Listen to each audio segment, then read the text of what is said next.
Kuwento ni Pilo. Panahon ng 1987. Lugar ng Surigao. Bata pa lamang ako noon. Tumatak na sa aking isipan ang patungkol sa iba't ibang uri ng mga aswang. Mapatiktik man yan, busaw, gabunan, o kahit na anong uri pa ng lahi ng aswang. Matinding galit ang naramdaman ko sa kanila. Magmula nang nawala ang aking nakababatang kapatid na ayon nga sa albularyong aming nalapitan, aswang di umano ang kumuha kay Andoy. Nang dahil sa pangyayaring yon, naganap ako ng taong makakatulong sa akin hanggang sa makilala ko ang matandang si Apyong na isang ermitanyo. Ang ermitanyong yon ang nagturo sa akin upang maging manunugis ng masasamang uri ng aswang. Itay, wala ho ba kayong gagawin para hanapin ang kapatid ko? Hanggang ngayon ba, Pilo, hindi ka pa rin makalimot sa pagkawala ng kapatid mo? 10 taon na ang nakalipas. Ayon sa albularyong nakausap namin noon, patay na ang kapatid mo. Pumanaw na siya dahil sa mga aswang na yon. Bakit ba paulit-ulit ka sa sinasabi mong yan? Akala mo ba hindi masakit sa kalooban namin ang pagkawala ng kapatid mo? Paulit-ulit mo na lamang na pinapaalala yan. Nasasaktan kami ng nanay mo. Na para bang ibig sabihin mo pabaya kaming mga magulang. Hindi naman ho sa ganun, Itay. Nag-iisip lang ho ako ng paraan kung paano ho kung makakabawi sa mga aswang na yon. Walang muwang pa yung kapatid ko nang kinuha nila noon si Andoy. Kaya para sa akin, matutunan ko lang kung paano silang tutugisin. Ako na mismong papas lang sa kanila. Pakawalan mo na nga yung galit mo sa puso mo, Pilo. Ikapapahamak mo yan Ano bang laban mo sa mga aswang na yon? Samantalang sila'y may kakayanan. Ikaw, anong ihaharap mo sa kanila? Sa ngayon ho, Itay, wala. Pero hahanap po ako ng paraan. Nasa hustong edad na ho ako, Itay, na kaya ko ng sarili ko. Ay naku, Pilo. Paano pa ba kitang pipigilan dyan? Paiiyakin mo lang ang nanay mo. Imbis na nakakalimot na yun sa pagkawala ni Andoy, bubuhayin mo na naman ang nakaraan. Sa patuloy kong pagsisiyasat patungkol sa mga aswang, maraming libro, comics, at kwentong dyaryo ang naipon ko patungkol sa mga horror na kwento. At habang binabasa ko ang lahat ng yon, doon ko napagtanto kung anong uri ba sila ng nilalang at kung paano silang namiminsala at kumakain ng laman ng kanilang binibiktima.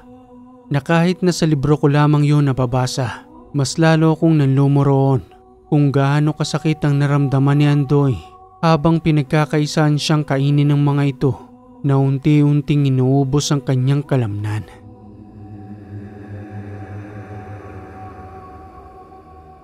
Isang araw, nagtungo ako sa tahanan ng albularyo. Muli akong humingi ng tulong sa kanya, subalit tumanggi ito na nagwika sa akin ng, "Pagpasensyahan mo na ako, iho. Hindi ako manunugis ng aswang. Isa lamang akong albularyo. Albularyong gumagamot dito sa bahay. Espiritista. Na ang kakayanan ko lamang ay kumbate espiritual. Hindi pa para harapin sila sa labas. Dahil alam kong yun ang gusto mo. Ang maging isang manunugis ng aswang." Ano ho bang maaari kong gawin? Gusto ko hong maipagiganti ang kapatid ko. Yun lang ho nakikita kong paraan para manahimik ako. Kung wala akong ginagawa sine at sitay, pues para sa akin hindi maaari yun. Matagal na panahon na ho nakalipas nang huli kaming lumapit sa iyo. Ayaw mo talaga akong tantanan, Pilo. Ganito na lamang may tutulong ko sa iyo. Hintayin mo ko riyan at kukuha ko ng papel. Dagling kumuha ng papel at ballpen ng matanda. May sinulat siyang mapa roon. Hanggang sa maya-maya pa, muli itong nagsalita na ipinapaliwanag ang kanyang isinulat sa papel. "Halika rito, Pilo. Napapansin mo ba ang malalaking tuldok na ginawa ko? Yan ay palatandaan kung saan ka magtutungo. At dito sa pinakadulong ito, ang lugar na yan ay masukal. May mga naglalakihang mga puno at makakapal na damo. Kung iisipin mo nga ay parang walang naninirahan dyan. Pero meron, isang matandang ermitanyo na nagngangalang Apyong." Ermitanyo? Wala pa ho ako nababasa sa libro patungkol sa ermitanyo. Ano ho bang katangian na meron siya? At anong bundok naman ho ito? Hindi ako nakakasiguro, Pilo, kung pagbubuksan kanya ng pintuan. Dahil sa mga ermitanyo ay may ilap, mahirap silang hanapin. Dahil sa abilidad ng mga ito ay mas malakas pa sa aming mga albularyo. May kakayanan silang itago ang kanilang tahanan sa pamamagitan ng malalakas na sabulag. Kaya hindi ako nakakasigurong 100% na makikita mo siya roon o pagbubuksan kanya ng pintuan. Pero ito ang sinisiguro ko sa iyo na kapag napaamo mo ang ermitanyong yon, kaya kanyang turuan kung paano maging isang manunugis para may paghiganti mo ang iyong kapatid na pinaslang ng mga aswang. Kahit na gaano pa ito kalayo o kahit na magmakaawa ko sa matandang ermitanyong yon, gagawin ko. Matutunan ko lang kung paano pamamaraan upang tugisin ang masasamang uri ng aswang. Sana nga'y magtagumpay ka, Pilo. Matagal nang naninirahan ng ermitanyong yun doon at ni kahit ako ay hindi pinapasok na matandang ermitanyo. Subalit nagpakita siya sa akin noon, pero ang kanyang tahanan ay patuloy na nakakuble sa isang malakas na sabulag. Ito ang papel at hawakan mo. Iyan ay ang bundok ng Milan. Mag-iingat ka, Pilo. Huwag na huwag mong kalilimutang manalangin upang patnubayan ka sa iyong paglalakbay.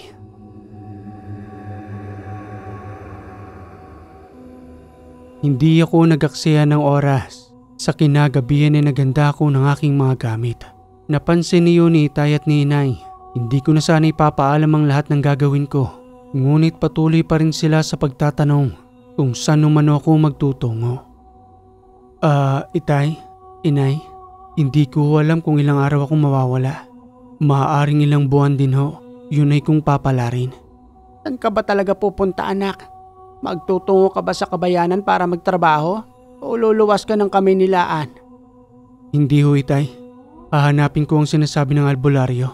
Patungo ho ako sa bundok ng Milan. Abay, delikado sa bundok na yun, Pilo.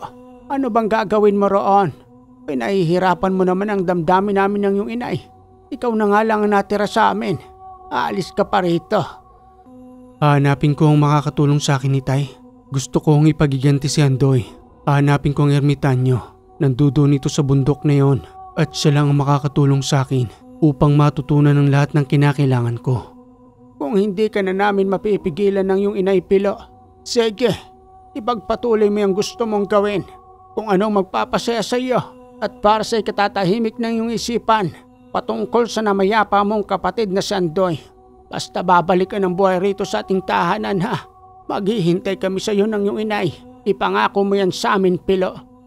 Ipinapangako ko, Itay. Inay, babalik ko ako ng buhay rito na napagtagumpayan, nalipulin ng mga lapastangang aswang na pumatay sa aking kapatid. Kinabukasan ng madaling araw, hindi ko na ginising si Inay at si Itay. Binaktas ko ng direksyon ng daan patungo sa nasabing bundok. May kalayuan ito. 3 burol pa ang maaari kong daanan bago makarating sa nasabing bundok ng Milan kung nasa saan ang matandang ermitanyo. Magpapahinga muna ako. Malayo-layo na rin ang nalakad ko. 1 burol pa lamang sa ngayon ang nadaraanan ko. Sana bago magdilim, marating ko na ang bundok na yun. Para naman hindi mahirap para sa akin ang paglalakad. Pero may dala naman akong gasera dito. Pwede nang magamit itong pangsamantala kung sakali man naabutan ako ng dilim sa daan. Makalipas ang ilang minutong pagpapahinga, muli na akong naglakad hanggang sa madaanan ko ang 3 burol. Subalit nang makarating na ako sa bundok ng Milan, nasa ibaba pa lamang ako nito nang abutin ako ng dilim. Pagod na ang katawan ko. Kinakailangan ko na siguro munang magpahinga. Namimintig ng mga hita ko. Pangsamantala akong magtatago para may pahinga ng bagya ang katawan ko. At kung hindi kakayanin, bukas ko na ipagpapatuloy ang aking paglalakbay.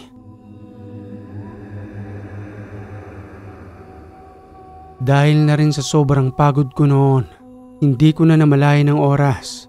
Mahaba-habang oras na pala akong nakatulog na bigla na lamang akong nagising nang marinig ko ang huni ng ibon na umaligid sa aking pinagkukublihang masukal na damo. Ano yun? Huni ng wakwak? Napahaba pala ang tulog ko. Pasado 11:00 na ng gabi. Delikado na para sa akin ang lumabas sa kagubatang ito. Maghihintay na lamang ako rito na magliwanag ang araw. Mahirap na.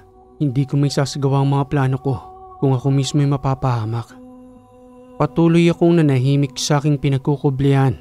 Subalit ang ibon ay patuloy pa rin sa paglipad.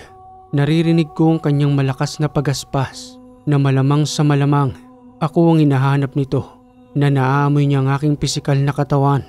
Subalit hindi niya ako matagpuan.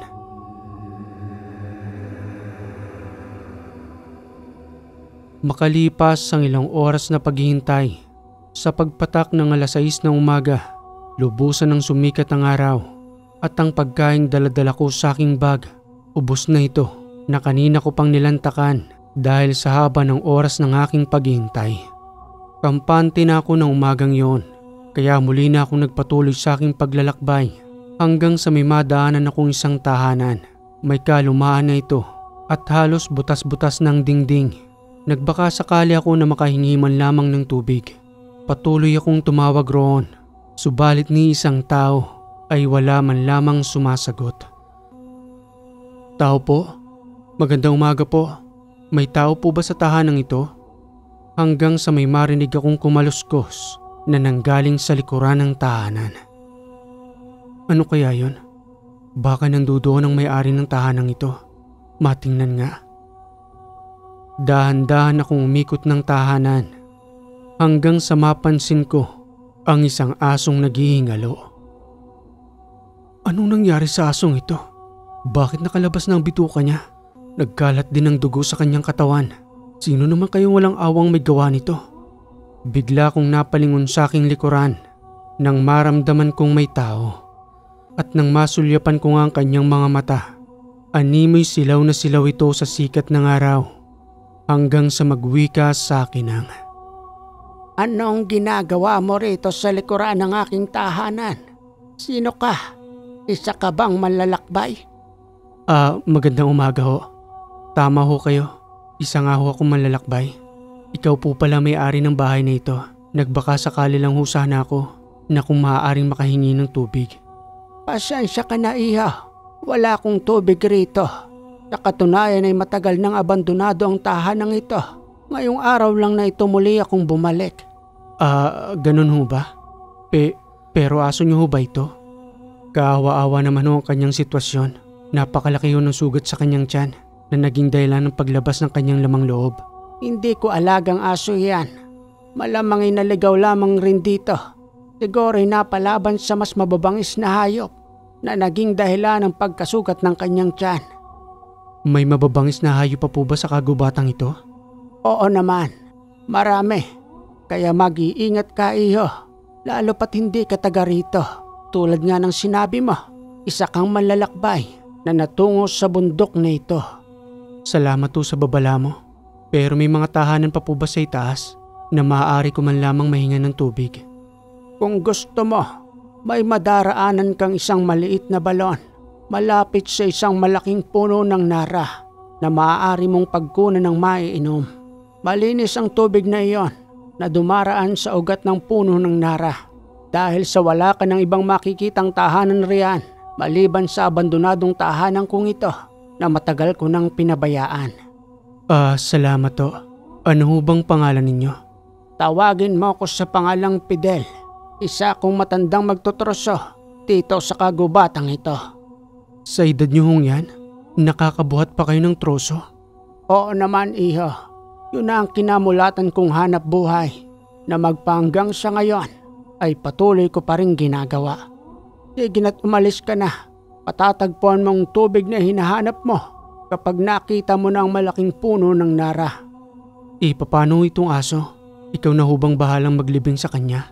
Huwag mo nang isipin ang asong yan. Ako nang bahala sa kanya. Sige ho, Mang Fidel. Ang pangalan ko nga ho pala ay Pilo. Muli na akong nagpatuloy sa aking paglalakad hanggang sa madaanan ko ang sinasabi ni Mang Fidel, ang isang malaking puno ng nara. Dagli ko ngang hinanap ang maliit na balon. Natagpuan ko nga ito sa ibaba ng puno. Malinaw ang tubig na animoy may nag-aalaga. Hindi ito yung literal na malaking butas ng balon. Para bang hinulma lamang ito ng panahon at ang tubig na dumadaloy roon ay nanggagaling sa puno ng nara. Nandito ka lang pala. Kanina pa akong uhaw na uhaw. Mabuti naman at may ganito sa kagubatang ito. Makakapawi na rin ang panunuyo ng aking lalamunan. Subalit habang patuloy akong umiinom, pakiramdam ko'y may nagmamasid sa akin doon na nagtatago sa di kalayuan. Sino ang nandyan? May tao ba dyan? Kung mayroon man, lumabas ka na. Patuloy kong sinisipat ang isang direksyon kung saan may pakiramdam ako na may nagtatago sa parting yon. Hindi ko sigurado kung tao o isang ligaw na hayop. Ano ba tong nangyayari sa akin? Namamalikmata lang ba ako? O dahil lang siguro ito sa takot, makapagpatuloy na nga sa paglalakad?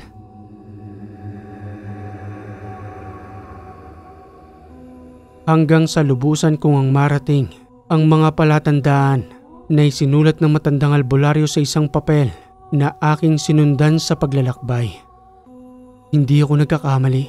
Ito na nga yun, ang isang kambal na puno at ang isang malaking umpok ng lupa. Tamang sinabi ng matandang albularyo, wala nga ni isang tahanan dito at walang mga ngahas na tumira dahil sa layo nito sa kabiasnan. At sa patuloy kong pagtawag sa ermitanyo, para na akong baliw roon na nagbabaka sakaling magpakita ito sa akin at pagbuksan sa pintuan ng kanyang tahanan na sinasabi sa akin ng matandang albularyo na nakakubli lamang ito sa isang malakas na sabulag. Hanggang sa muli akong mapatingin sa punong kambal, may mga nakaukit na letra roon na hindi ko maunawaan. Ano kaya ito? Wala namang sinabi sa akin ng matandang albularyo patungkol dito. Pero paano ko itong babasahin? Kakaibang pagkaukit ng letra. Ibig sabihin lang nito, may tao talagang naninirahan sa lugar na ito. Sana nga magpakita sa akin ng ermitanyo para hindi masayang ang sakripisyo ko. At dahil nga sa magkakahiwalay ang mga letra sa may puno, isa-isa ko itong pinagdugtong-dugtong sa pagkakasulat ko sa lupa hanggang sa mabuo ko ito na sa pagkakawari ko ng mga oras na yon ay isang salitang panawag upang lumabas ang ermitanyo. Tama kayang ginagawa ko? Kanina pa ako rito. Baka abutan na naman ako ng dilim. Mas nakakatakot na ang lugar na ito dahil ni isang tao wala akong maaaring mahinga ng tulong. Hindi ako nagkamali. Sa ilang oras kong paghihintay roon, lubusan ng dumilimang paligid sa tagal ng oras ng aking paghihintay. Kalukuhan lang yata itong ginagawa kong to. Walang katotohanan ng sinasabi sa akin ng matandang albularyo.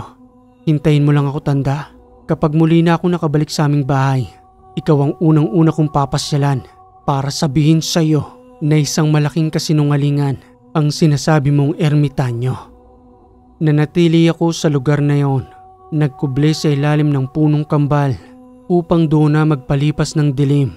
Maya-maya pa, maliban sa nararamdaman kong gutom, muli ko na namang narinig ang huni ng wakwak na patuloy na umaligid kung saan ako naroroon. Nandito ka na naman? Subukan mo lang lumapit sa akin. Matitikman mo ang hagupit ng sanga ng punong ito na hawak-hawak ko ngayon. Nakakapagtakang hindi makalapit ang nilalang. Patuloy lamang ito sa paglipad sa ibabaw ng puno. Ngunit hindi ito makababa sa lupa na para bang may kinatatakutan siya na hindi niya kayang kaharapin.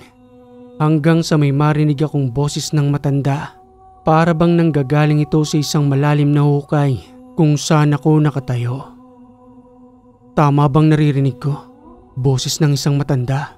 Pero parang ang layo. Parang nanggagaling sa isang malalim na hukay. Hindi kaya siya na ang hinahanap kong ermitanyo?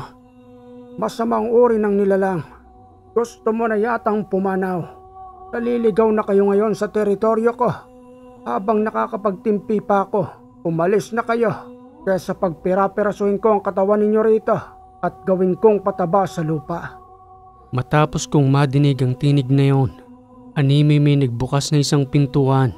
Subalit wala akong makita kung nasa saan ito, pati na rin ang boses ng matanda. Matandang ermitanyo? Ikaw po ba yan? Mabilis na nagsipagpulasan ng mga wakwak at sa hindi ko malamang dahilan, may nakita akong liwanag at nanggagaling iyon sa likuran ng punong kambal. Hanggang sa dahan-dahan ko na itong nasisipat Mahaba ang kanyang buhok na kulay puti, pati na rin ang kanyang balbas na halos umabot na sa kanyang dibdib. Hanggang sa nagwika ito sa akin ng, "Anong hangin ang nagtulak sa iyo patungo rito, iho? Hindi mo ba alam na delikado ang bundok na ito sa kadahilanang pinamumugaran ito ng iba't ibang uri ng masasamang elemento, pati na rin ang mga aswang na nagkukuble sa kalawakan ng kagubatang ito. Magpapakamatay ka na ba, iho?" Patawad po sa panggagambala ko sa iyo. Naparito po ko para sa aking kapatid. Kinakailangan ko pong makapagiganti dahil pinaslang ng mga aswang na yan ang aking nakababatang kapatid. At ikaw lang pong nakikita kong solusyon na makakatulong po sa akin. Makakatulong sa iyo? Nagpapatawa ka yata, binata. Kung ako sa iyo, umuwi ka na kaysa mapahama ka pa sa kagubatang ito. Kargo di konsyensya pa kita. Parang awa niyo na ho mga piyong. Turuan niyo po ako kung paano ko po silang magagapi. Paano mong nalaman ang pangalan ko? Gayong ngayon pa lamang kita nakita at hindi naman kita kilala. Ang matandang albularyo po. Siya po nagsabi sa akin ng iyong pangalan. Si Mangiton, ang espiritista po sa aming lugar. Si Mangiton, ang albularyong matanda. Naaalala ko na.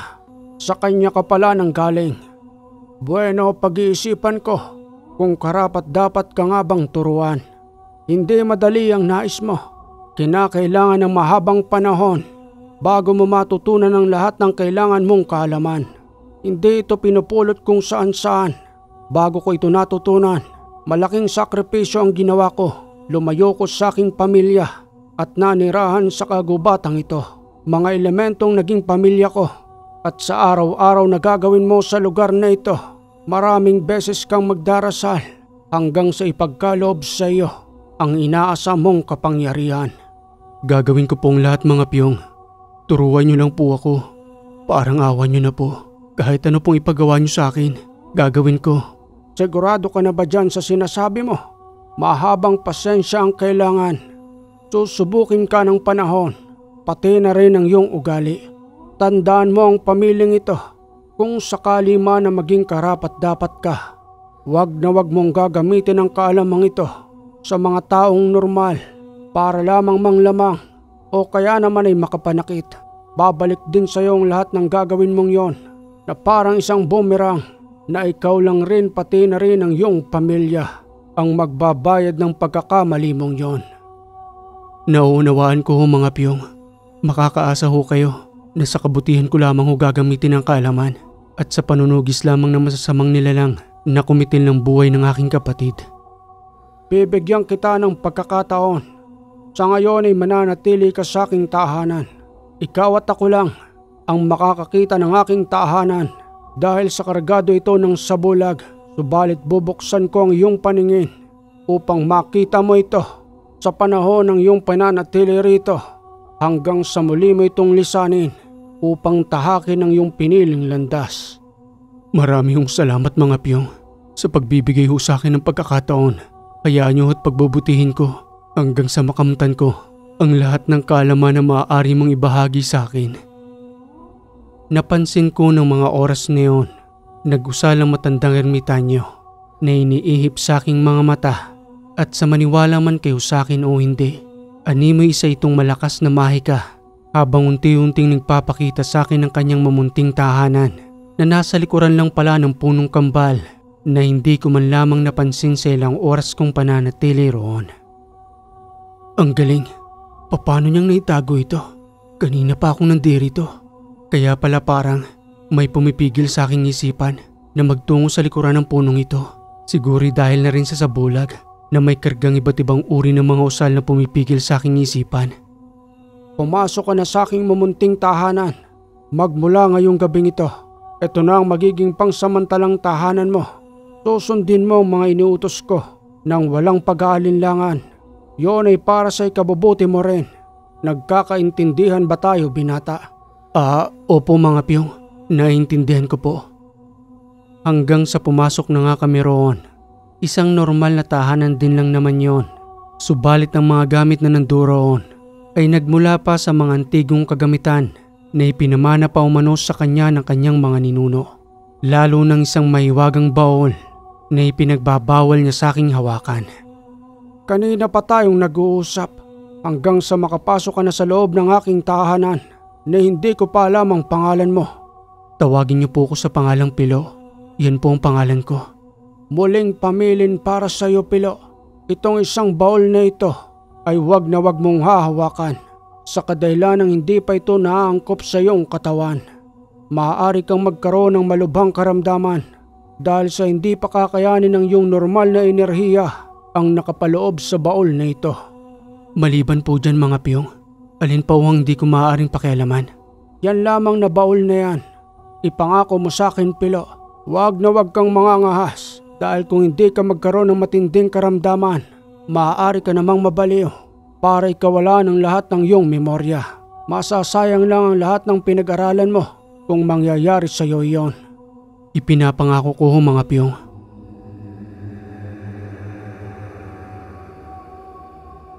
Kinabukasan ng umaga, napakaraming pag-uutos ang ipinapagawa sa akin ng matanda na para bang sinusubok nito ang aking pasensya kung hanggang saan lang ba ito o kung lalabas ba ang aking tunay na ugali. Binabasa ng matanda kung karapat dapat nga ba akong turuan. Pinag-iigib ako nito ng tubig sa may kalayuan at pinakukuha ng mga panggatong na kahit na nga ako ay napapaisip na ring umalis sa tahanang yon. Akala ko ba tuturuan ako ni mga piyong? Pero bakit ganito? Pinagigib niya pa ako ng tubig na pagkalayo-layo naman. Tapos pagkatapos pa nito, kukuha pa ako ng mga panggatong. Hindi kaya nag-aaksela ako ng oras dito. Pero hindi, titisin ko ang lahat ng ito. Ipinangako ko sa aking sarili na kaya ko to para may pagiganting aking kapatid. Ano bang binubulong-bulong mo riyan, Pilo? Napakabagal mo namang kumilos. Hindi pa napupuno ang banga. Kinakailangan natin ng maiinom. Bilisan mo na, nakakaisang balik ka pa lamang. Kukuha ka pa ng mga panggatong. Opo mga piyong, magmamadali na po ako. At nang mapuno ko na nga ang banga, napansin kong matanda sa may mesa. May sinusulat ito sa isang papel at habang ginagawa niya iyon, ang lahat ay kinakargahan ng usal na kanyang paulit-ulit na sinasambit. Anong tinitingin-tingin mo riyan, Pilo? Kumuha ka na ng panggatong. Magluluto ka pa ng kamuting kahoy. Dali-dali akong napatakbo sa may pintuan na kinuha ang tabak ng matanda saka nagtungo sa may kakahuyan upang pumutol ng mga natuyong sanga na pumatak sa lupa. Ay nako, nakakaubos pala ng pasensya ito. Hindi pala ganun kadali. Ito pa nga lang na pinapagawa sa akin ng matanda. Parang pakiramdam ko ayaw ko na. Paano pa kaya yung mga dasal? Siguro yung sinusulat ng matandang yun siguro yung para sa akin. Iba pala talaga kapag matandang magtuturo. Maraming pagsubok ang binibigay bago ipagkaloob ang pinaghirapan nilang kaalaman. Sa bagay, hindi nila madaling nakuha yon. Tapos ako, gusto kong makuha ng ganun-ganun lang kadali. Kailangan ko talaga itong paghirapan.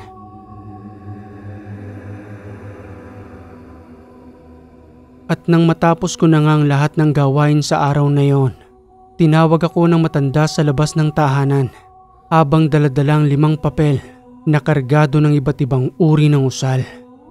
Sa tingin ko na may karapat dapat, Pilo. Alam mo nung aking kapanahunan, bago ko makakuha ng isang uri ng dasal, sobra kong pinaghihirapan. Nagre-regalo pa ako ng isda at kung ano-anong pagkain na maaari kong dalahin sa aking guro. Nagpapaalipin ako sa kanya para lamang may matutunan. Maswerte ka. Dahil sa nababasa ko ang iyong kalooban, nagagamitin mo sa kabutihan ang lahat ng ito para sa iyong kapatid na humihingi ng hustisya sa kanyang pagkamatay. Aaminin ko sa inyo, nagdududa ho ako minsan sa aking sarili kung tama ho ba ang ginagawa ko.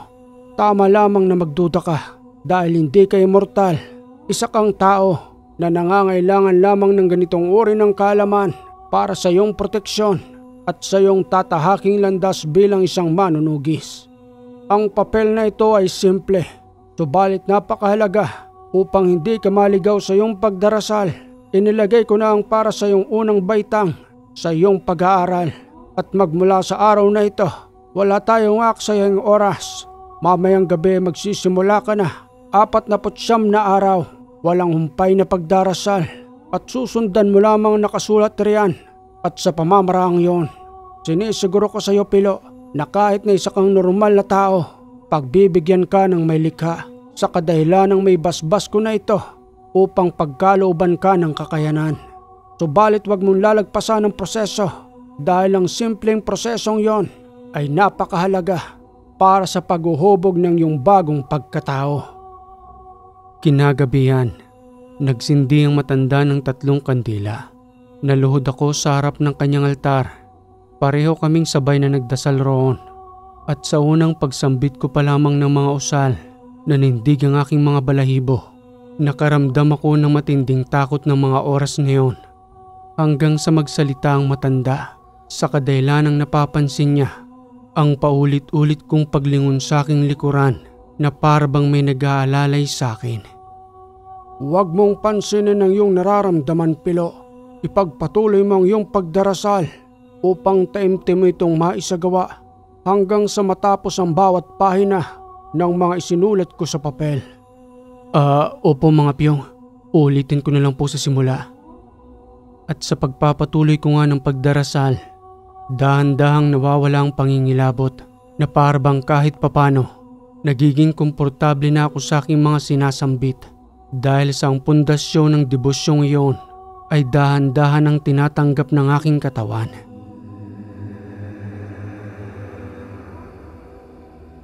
Makalipas ang 1 linggo, nagpatuloy sa pagbabahagi sa akin ng kaalaman ng matanda. Hindi ito naging madamot hanggang sa dumating ang araw na natutunan ko na ang kinakailangan kong matutunan na naging dahilan ng pagbibigay niya ng matinding pagsubok. Maghanda ka, Pilo.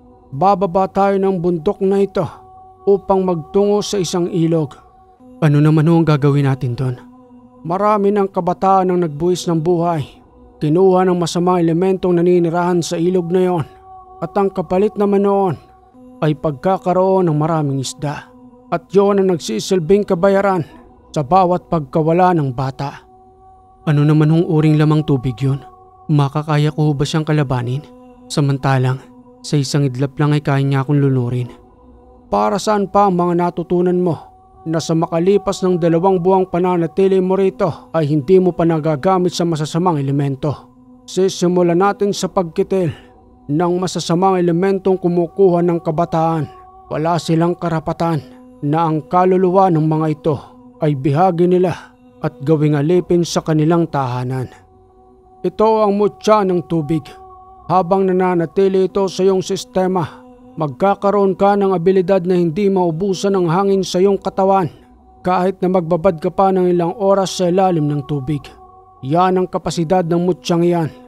Kaya kung maaari, lunukin mo ito upang manatili na sa iyong katawan at hindi maagaw ng masamang elementong yon. Isang maliit na butil ang iniabot sa akin ng matanda. Para lamang itong isang perasong butil ng bigas. Kulay puti ito. Inilagay ng matanda sa aking palad at walang pag-aalinlangan ko itong nilunok. Wala naman akong kakaibang naramdaman. Nandudoon pa rin ang duda sa aking isipan kung totoo nga bang sinasabi ng matanda na magkakaroon ako ng pambihirang abilidad na nagagawa lamang ng mga isda sa kadahilanang wala naman akong hasang para magtagal sa ilalim ng tubig. Hanggang sa maya-maya pa, muli itong may inabot sa akin, isang kulay itim na uri ng isang patpat, subalit nanggaling umano ito sa kalaliman ng karagatan. Ang tawag niya roon ay pandakaking itim. Ginagamit umano iyong pamaslang sa masasamang elemento ng tubig na kinakargahan lamang ng pamuksang usal at kinatatakutan naman ng masasamang elemento. Nakonsagra ko na ang gamit na yan, Pilo. Kargado na yan ng malalakas na usal at yan ang gagamitin mong sandata para sa kanya. Huwag kang magalinlangang paslangin ito kapag natagpuan mo na siya sa ilalim ng ilog. Iba ang kanyang paningin sa gamit na yan.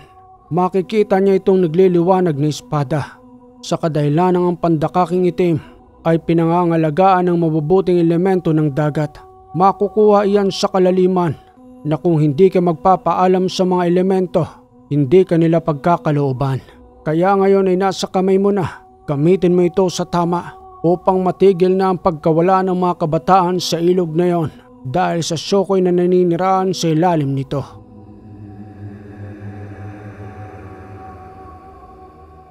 hanggang sa baktasin na nga namin ni mga piyong ang daan patungo sa nasabing ilog.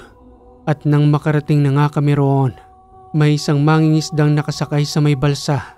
Pinakiusapan ko ito na magtutungo kami sa gitna ng ilog para may sagawa ang pinag-uutos sa akin ng matandang ermitanyo. Manong, maaari ba tayong magtungo sa gitna ng ilog na yan? May kakailanganin lang akong gawin. Delikadong magtungo sa pusod ng ilog. Marami nang hindi natagpuan dyan. At kahit nga ako hindi ako nagtutungo dyan sa gitna.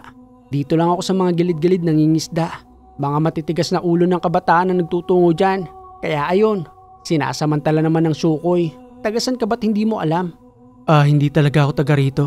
Hindi ka naman pala taga rito. Huwag ka na magtangka magtungo sa pusod ng ilog na ito. Baka isa ka lang sa maging alay para sa mga isdang ipagkakalob ng sukoy na yan. Kasi sa tuwing may namamatay dito, dumadami ang nauhuli naming isda. Kahit nga dito lang sa gilid may malalaking isda kaming nauhuli. Basta kapag may nagbubuwis ng buhay, hindi nagdadamot ang ilog na ito. Ganoon ba? Ganoon na nga. At dahil sa hindi nakikita ng lalaking yun si mga piyong, binulungan ako ng matanda na wag nang gumamit ng balsa at lumangoy na lamang patungo sa pusod ng ilog upang may sagawang pagpuksa sa masamang elemento ng tubig. Napabaliw na yata ang lalaking ito. Isa ka rin sa mga kabataang matigas ang ulo Pinagsabihan na kita. Gusto mo talagang maging alay ng ilog na ito Sige, tingnan lang natin kung hindi ka hilahin ng sukoy papailalim. Hindi kita sasaklolohan. Maraming isda na naman ang magsisipaglabasan nito. Sa bagay, pabor yun sa akin mangingisda. Hindi na kita kargo di konsyensya. Kasi pinagsabihan na kita. Patigas lang talagang ulo mo. Patuloy na nagmasid ang mangingisda. Hindi ito umalis roon. At nang sumisid na akong papailalim, hawak-hawak sa aking kanang kamay ang pandakaking itim. Hanggang sa may marinig ako na animoy isang malakas na sigaw na nanggagaling sa kalaliman nito. Gamit ang aking malakas na pakiramdam, napansin kong may papalapit sa akin hanggang sa bumungad ang dalawang nilalang na may kakaibang anyo at hugis. At yon ang Shokoy na tinatawag ng karamihang naninirahan doon na matagal nang gumagambala sa kanila. At sa pamamagitan ng telepathy, nangungusap ito sa aking isipan na wag umano silang paslangin nang mapansin ang daladala kong pandakaking itim. Subalit hindi ako nagpadala sa kanilang pakiusap gamit ang panakop na usal sa aking isipan na hindi na sila makalayo sa aking paningin kahit napilit silang nagpupumiglas para lisanin ang kalawakan ng ilog na yon ay hindi na nila magawa. At gamit ang pandakaking itim na ipinagkalob sa akin ng matanda, itinagpas ko ito na animoy matalim na espada hanggang sa mawala ng buhay ang dalawang nilalang na dahan-dahang lumubog sa kailaliman ng ilog. At sa muli kong ang pagbabalik sa ibabaw ng tubig, takang-taka sa akin ang mangingisda dahil sa maniwala man kayo sa akin o hindi. Sa tulong ng mutyang ipinagkalob sa akin ng matandang ermitanyo, mahigit 1 oras akong nanatili sa ilalim ng tubig na sa pamamagitan lamang ng mutya, hindi ako nakaramdam ng pagkalunod o kahit kapusin man lamang ng hangin. Sambit pang wika sa akin ng mangingisda. Tao ka ba? O kamag-anak ka ng Shokoy na nandyan? Halos mahigit 1 oras kang nanatili sa ilalim ng tubig na hindi ka man lamang umultaw para humigop man lamang ng hangin. At isa pa, paano kang muling nakabalik? Samantalang sa dinami-dami ng nagtangkang magtungo dyan, hindi na muling umultaw na ipinagsindi na lamang ng kandila dito sa may ilog dahil sa hindi na makita ang katawan ng taong pumanaw. Pero ikaw, kakaiba ka. Ano bang pangalan mo? Pilo ang pangalan ko. Magmula ngayon, wag na kayong matakot sa ilog na ito. Malaya na kayong makakalangoy o kaya makakapanghuli ng isda. Wala nang kinatatakutan ninyong Shokoy. Ang ginawa kong pagsisid sa ilalim ng tubig, yun ay dahil sa kanila upang maiwasan ang pagkawala ng buhay dahil sa kagagawa ng masasamang elementong yon. Sigurado ka ba sa sinasabi mong yan? Tatandaan ko ang pangalan mo, pati na rin ang itsura mo. Dahil kung sakaling may maligaw uling mga kabataan na lumangoy dyan sa gitna ng ilog at walang nangyari sa kanila, ibig sabihin lang nun, totoo ang sinasabi mo. Pero napakahirap pa rin paniwalaan, lalo na yung mga magulang na nakaranas ng pagkawala ng kanilang mga anak. Kaya mahirap pa rin sumubok para lamang mapatunayan ang sinasabi mo. At saka anong abilidad ang meron ka? Isa ka lang namang tao, kaya kaduda-duda pa rin yung sinasabi mo. Sige, tandaan mo ang pangalan ko, pati na rin ang pagmumukhang ito.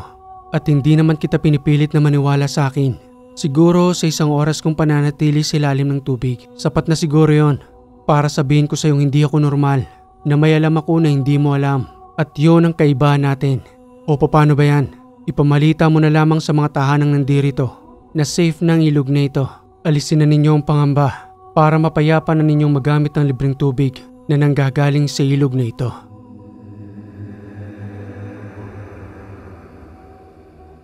At sa muli naming pagbabalik sa tahanan ng matandang ermitanyo, nakangiti ito sa akin hanggang sa magsalita ng, Magaling ang ginawa mo, Pilo. Sa tingin ko ngayon handa ka na para harapin ang pumaslang sa iyong kapatid. Tanggapin mo ito bilang regalo ko sa iyo. Maliban sa lahat ng kaalaman na meron ka ngayon, ito ay ang medalyon ng Kalbaryo. Parusahan mo ang lahat ng gumawa ng masama sa iyong kapatid. At sa pamamagitan ng medalyong yan, poprotektahan ka niya sa lahat ng oras. Lalo na sa mga panahong kakaharapin mo na sila. Huwag mo lamang kakalimutan ang aking mga pamilin. Aalagaan mo ng dasal na pakain ng medalyong yan upang manatili ang lakas nito at hindi ka rin niya pabayaan. Marami hong salamat mga piyong. Tatanawin ko ang malaking utang na loob ito. Balang araw ho ay makakabawi rin ako sa pagtanggap mo sa akin dito. Hindi mo na kailangang makabawi pa. Sapat na sa akin na tugisin mo ang masasamang uri ng nilalang. Hindi pa natatapos riyan ang aking regalo sa iyo, Pilo. Halika't magtungo tayo sa mahiwagang baol. At sa pagdating nga namin sa mahiwagang baol, kaagad niya sa aking pinabubuksan ito. Ang ipinagtataka ko lang ng mga oras na yun, mariin niyang ipinagbabawal sa akin na buksan ang baol. Subalit ng mga panahong yun, sa kanya na mismo nang galing.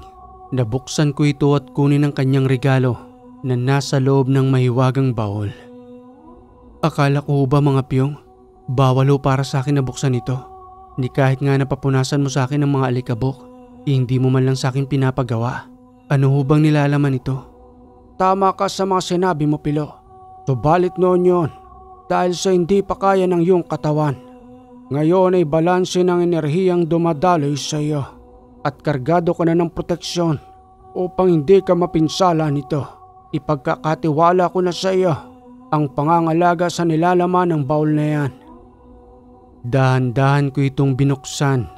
Bumungad sa aking harapan ang isang itim na sinturon na kargado ng iba't ibang uri ng mutya. Gayon din ang mga medalyon na nakasabit sa itim na sinturon. At ang mas nakaagaw sa akin ng pansin ay ang matalim na katanang tanso na nandoon sa loob ng baul. Mga piyong, sigurado ho ba kayong ipagkakatiwala ninyo sa akin ang lahat ng ito? Napakaraming mutya, pati na rin ho ang medalyon. At saan ko naman ho gagamitin ang katanang ito? Kompleto ng lahat ng yan, Pilo. Wala ka ng ibang hahanapin pa. Matagal na panahon kong pinangalagaan ng lahat ng gamit na yan. Nakita ko sa iyo ang kabutihan ng iyong puso. Alam kong gagamitin mo ito sa kabutihan.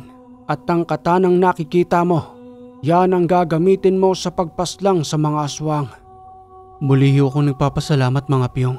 Ngayon ho ay masasabi ko sa aking sarili na handang-handa na akong harapin sila. Lalo na ang kumitil sa buhay ng aking kapatid. Sige na't hawakan mo. Isuot mo sa iyong bewang ang sinturon. Pakiramdaman mong mabuti kung ano ang magiging epekto nito sa iyong katawan at ang maitutulong nito sa iyo upang magbigay ng pambihirang kakayanan na kahit ikaw mismo ay mamamangha sa iyong sarili. Sa paghawak ko pa lamang sa itim na sinturon, nakaramdam pa ako ng bagyang pagkahilo kahit nakargado na ako ng usal sa aking katawan dahil sa lakas ng gamit na nakapaloob sa itim na sinturon. Mga piyong, bakit ho ganito ang pakiramdam? Pinagpapawisan ho ako at parang napakainit sa aking katawan maliban pa ho sa bagyang pagkahilo. Normal lamang lahat ng iyong nararamdaman. Unti-unti ay matatanggap na yan ang iyong katawan hanggang sa gumaan na ito na parang pakiramdam mo. Naiisa na kayo ng lahat ng mga gamit, pati na rin ang tansong katana na makikiisa na sa lahat ng iyong magiging laban. Ito na ang huling araw mo rito, Pilo. Maaari na kitang palayain. Subalit sa kahit na anumang oras ay maaari kang bumalik rito. Bukas pa rin ang pintuan para sa iyo. Nawa ay patnubayan ka ng may kapal sa lahat ng iyong magandang gagawin. Binabasbasan kita, Pilo. Humayo ka at sundin ang iniutos ng iyong puso at isipan upang tugisin ang mga mapinsalang aswang na gumagambala sa mga taong tahimik na namumuhay. At sa araw ding yon, umalis na ako sa tahanan ng matandang ermitanyo. Muli kong binaybay ang masukal na daan pabalik sa ibaba ng burol. Subalit hindi pa man ako nakakarating roon. Inabutan na ako ng hapon. Wala akong nagawa kundi pagpatuloy na lamang ang paglalakbay hanggang sa abutan na ako ng dilim sa daan na ang pakiramdam ko ay maraming nagmamatsyag sa akin na nagtatago lamang sa dilim ng lugar. Nandito na naman sila ngayon. Magkamali lamang kayo na lumapit sa akin. Siguradong may kalalagyan kayo. Pasensyahan na lang tayo dahil hindi na ako tulad ng dati na kayang-kaya ninyong takutin. Nagpatuloy ako sa aking paglalakad hanggang sa muli na akong magawi sa tahanang inabandona ng matanda. Naisipan kong muling tingnan ang likuran ng tahanan. Gamit ang lamparang ipinagkaloob sa akin ng matanda, muli kong tiningnan ang asong namatyagan ko noon. Subalit nandoon pa ito, na buto na lamang ang nagkalat. Nakaramdam ako ng pagdududa sa matanda na ang nakausap ko sa likuran ng tahanang yon ay isa ring aswang. Hanggang sa maya-maya pa, naramdaman ko ang presensya nito na muling nandoon sa aking likuran. Sambit pang wika ng matanda sa akin habang patuloy na nag-aangil. Muli kang nagbalik, bata. Ano bang tinitingnan mo riyan? Yung alagang aso ba na buto na lamang ngayon? Nakakagulat ka naman, tanda. Bigla-bigla ka na lamang sumusulpot. Ano ho bang nangyari sa aso? Ang akala ko ibabaon mo na siya sa lupa. Pero bakit nagkaganito? Niwala man lamang na bulok sa parte ng kanyang katawan na para bang dinahandahan pa itong kainin hanggang sa ang matira na lamang ay ang kanyang buto. Kung hindi ako nagkakamali, isa ka bang aswang? Mukhang sinanay ka ng matanda sa bundok. Ang ermitanyong si Apyong. Nakakatakot ang iyong aura. Makapaminsala ito sa mga tulad namin. Tama ka sa naiisip mo. Isa nga akong aswang. Ikaw rin naman, tanda. Malakas ang aura mo. Natitiyak kung ikaw ang pinuno nila dahil hindi ka haharap sa akin ngayon kung wala kang panangga dyan sa iyong katawan. Kitang-kitang itim na orang bumabalot sa iyong budhi. Ano ang pakay mo sa muli mong pagpapakita sa akin? Dapat pala nung una pa lamang na magkita tayo rito. Hindi ko na sinayang ang pagkakataong yon. Nakasabay ng paghihingalo ng asong yan ay pinaslang na rin kita upang hindi ka na maging sagabal sa aming mga plano. Nadagdagan tuloy ang kumakalaban sa amin at ang iyong kaalaman ay nanggaling pa sa matandang ermitanyo. Yon ang malaking pagkakamali mo. Galit ako sa mga tulad ninyo, kaya ako nagtungo sa bundok na ito upang matutunan kung papaano kayong papaslangin. At nang matapos kong sabihin niyon, unti-unting nagsipaglabasan ng ibang mga kasama ng matanda. 5 kalalakihan ang nagtungo sa kanyang likuran. Ikaw nga ang kanilang pinuno. Baka isa pa sa inyo ang pumaslang sa aking kapatid sa lugar ng Sitio Labak. Isang batang lalaki ang kinuha ninyo sa puder namin na hindi na muling nakabalik. Batang walang muwang ng mga panahong yon na binawian ninyo ng buhay. Anong ginawa ninyo sa kanya? Tulad ba ng asong ito na ang natira na lamang ay ang kanyang bungo na hindi na ninyo mapapakinabangan? Wala na akong matandaan sa dami ng sityo na aming napupuntahan at ang mga kabataang nabibiktima namin ay hindi na namin mabilang. Nagtungo na rin kami sa sinasabi mong sityo. Malamang isa ang kapatid mo sa ginawa naming hapunan. Mga wala kayong awa. Sa tinigal-tagal ng panahon, dito ko lang pala kayo matatagpuan. Ilang burol na ang dinaanan ko at sa burol pala na ito, nagtatago ang pumaslang sa aking kapatid. Humanda ka ngayon, tanda. Ito na ang tamang oras ng paniningil. Pagbabayaran ninyong ginawa ninyo sa aking kapatid. Lilipulin ko kayo, pati na rin ang iba pa ninyong mga kasamaan.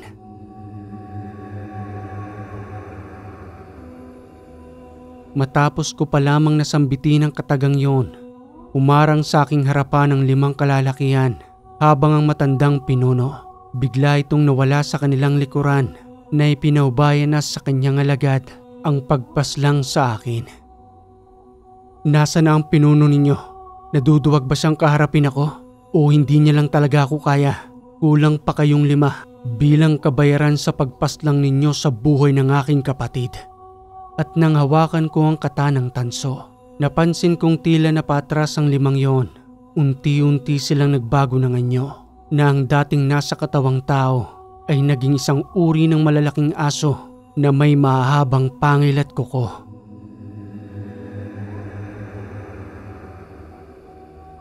Ayaw nyo na talagang magsalita. Gusto nyo nang mamatay. Ibubuwis ninyo ang inyong buhay para sa inyong pinuno. Pwes, pagbibigyan ko kayo. Nararapat lamang kayong pumanaw. Tanggapin ninyo ang katanang ito na babawi ng inyong buhay. At sa unang pagkakataon, isa-isa ko silang hinarap ng may kumpiyansa. Kahit na may kataliman ng kanilang kuko, gayon na rin ang pangil. Subalit hindi yun ininda ng aking kabal sa katawan. Nanatili akong nakatayo hanggang sa mapaslang kong 4 roon at naiwang sugatan ang pang-5 nilalang. Huwag mo akong paslangin, Manunugis. Pabayaan mo na akong makalis rito. Parang awa mo na. Sa muli nitong pagbabalik sa katawang tao, nagmamakaawang masamang uri ng nilalang.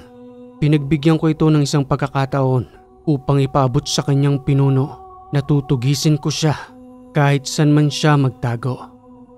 Umalis ka na. Baka magbago pang isipan ko at matulad ka sa 4 mong mga kasamahan na binawian ko na ng buhay.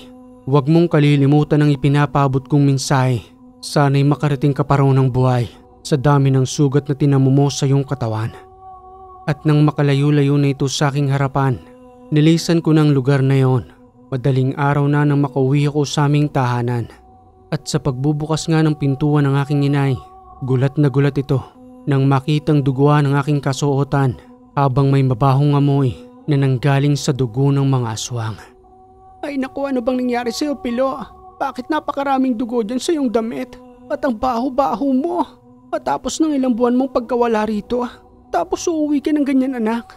Ano na bang nangyari sa'yo? Halika't pumasok ka na sa loob ng tahanan.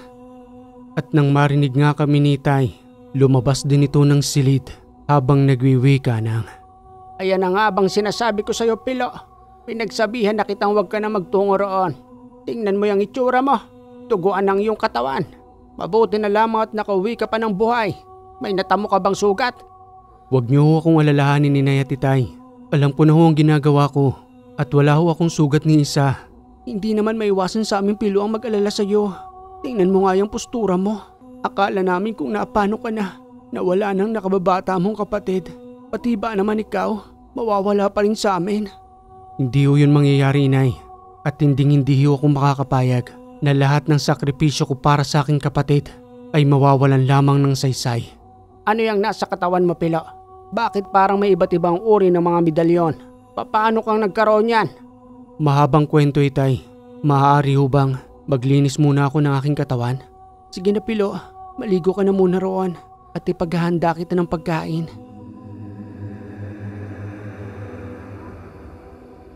Matapos kong makapaglinis ng aking katawan, dagli ko munang nilantakan ng pagkain inihanda ni Inay. At nang matapos nga iyon, isinalaysay ko ang lahat na nangyari sa ilang buwan kong pagkawala. Kasama ako sa iyo, anak. Tutulungan kita sa pagpaslang ng mga aswang na yon. Mabuti naman at napaslan mo ng 4 sa kanila para naman kahit papano nakapaghiganti na tayo. Hindi ka maaaring sumama sa akin, Itay. Hindi sila mga normal. Ayaw kong mapahama ka. Ipaubaya mo na sa akin ang pinapangarap ko na matagal ko nang ipinangako sa aking sarili. Magmula nang mawala si Andoy sa ating tahanan na ang mga kamay na ito ang uubos mismo sa kanila.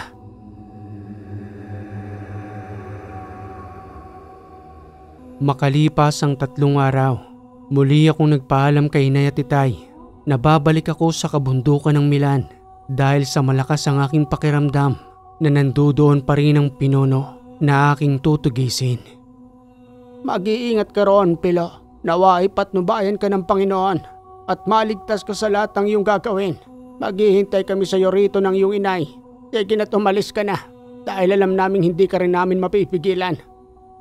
At sa muli kong paglalakbay, baon ko pa rin ang lahat ng gamit na ipinagkaloob sa akin ng ermitanyo.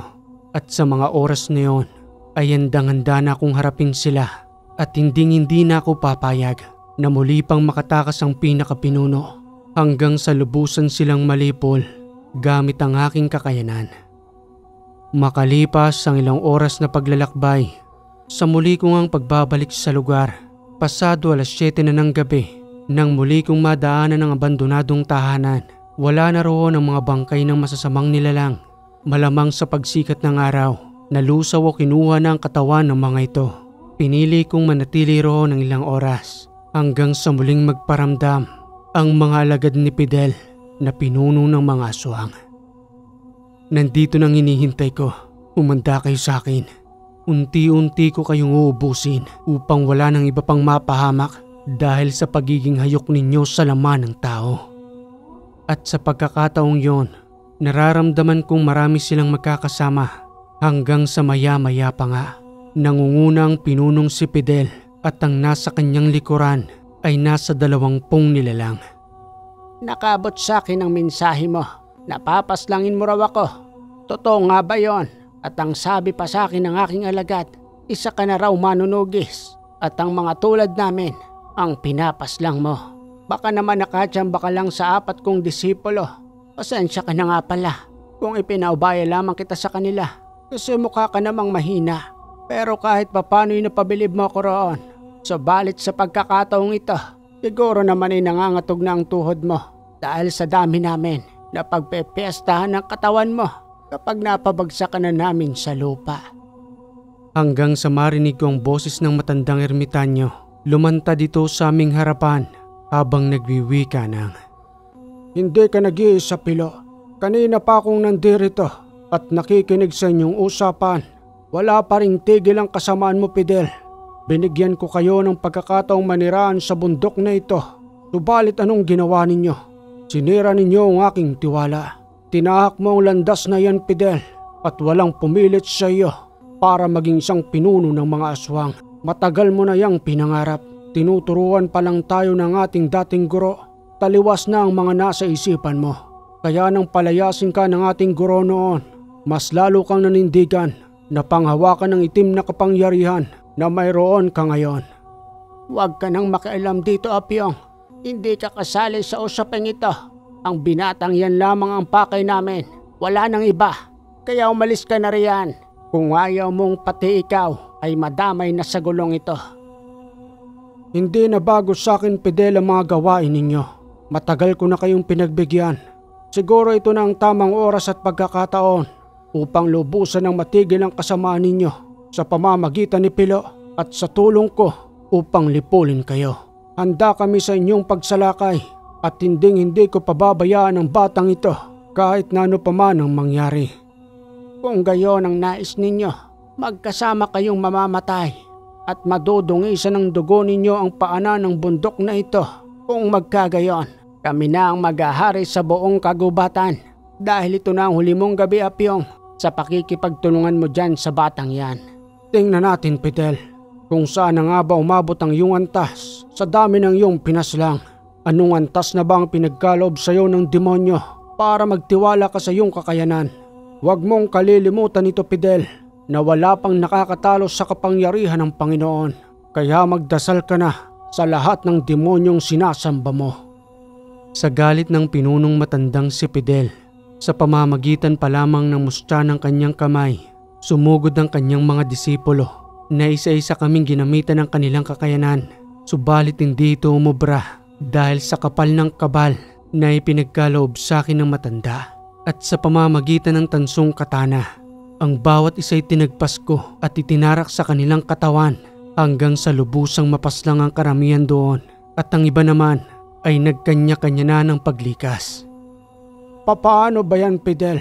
Marami-rami na rin ang aming napaslang at sa kasamaang palad, iniwan ka na ng iyong mga disipulo.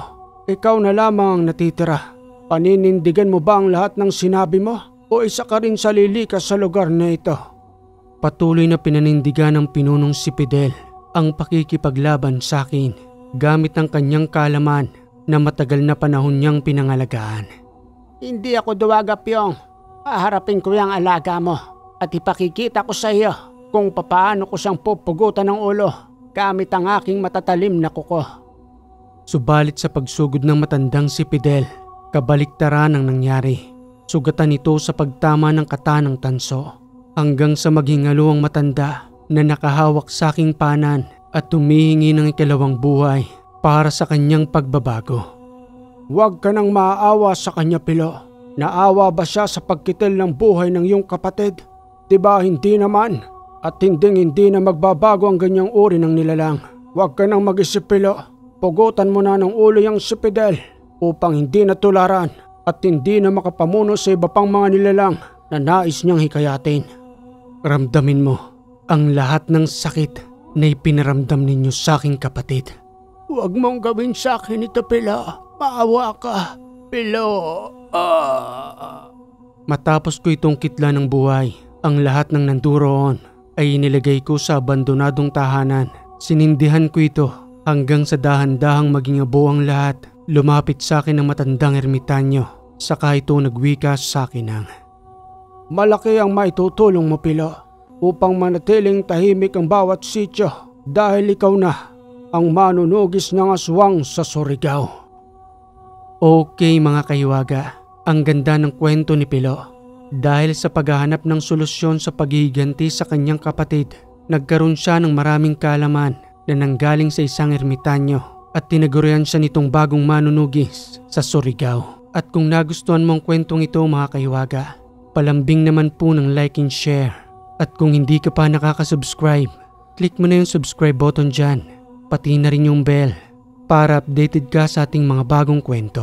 Muli mga kahiwaga, maraming salamat sa lagi ninyong pagantabay dito sa Ang Hiwaga.